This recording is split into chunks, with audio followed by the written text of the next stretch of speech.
I started out by outlining 6 global trends that will profoundly change the socio-political space in the world over the course of the next decade or two. In fact, these trends are really with us already. They're going to be exacerbated over the course of the next decade or so. I started with 6 trends, and I'm going to continue with 6 further trends in this particular talk. But I will recap very, very briefly, because it was a while ago that I did the talk for you.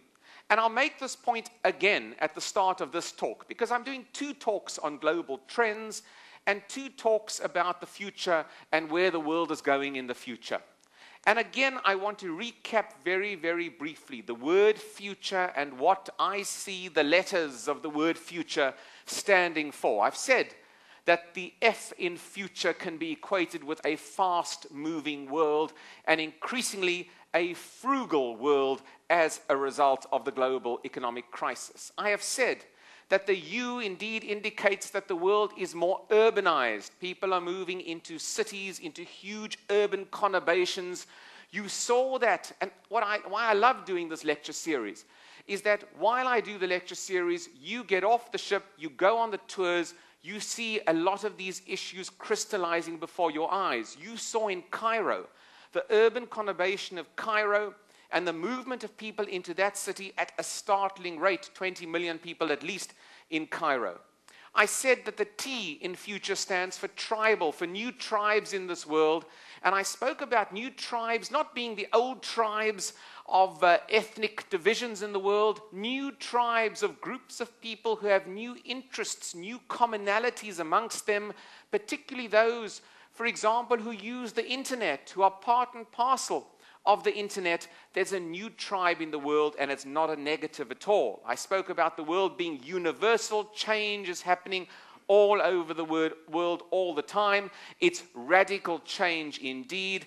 And I also stressed in the last talk the issue of ethics, in particular ethics in business, as being one of the key global trends, certainly as we move out of a global economic crisis.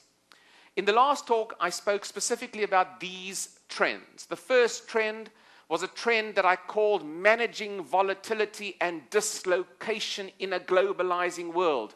We are still in a globalizing world. I don't expect that to change at all. Clearly, globalization is with us, but the insecurities of this globalizing world is more apparent right now as we sit on the ship than has been probably for the last decade or so.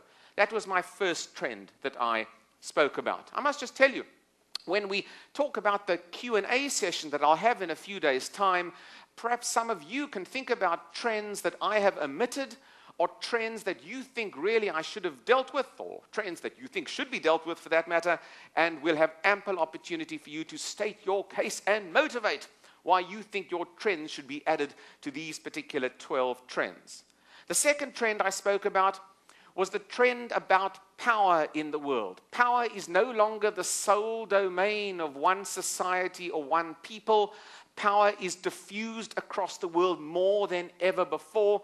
And in particular, there is a rise in the power, or certainly power, let's say, a rise in the notion of power amongst non-Western societies. An important shift in the world, and we're seeing more and more of it now. We will see it into the future. And this rise in power of non-Western societies was certainly crystallized at the G20 summit in Pittsburgh. That was my third trend, when the leaders of the world's largest economies, the 20 largest economies, not the 8 as it was before, the 20 largest economies met and effectively announced that this group would now be the policy formulators, let us say, in the world, the G20 overtaking the G8.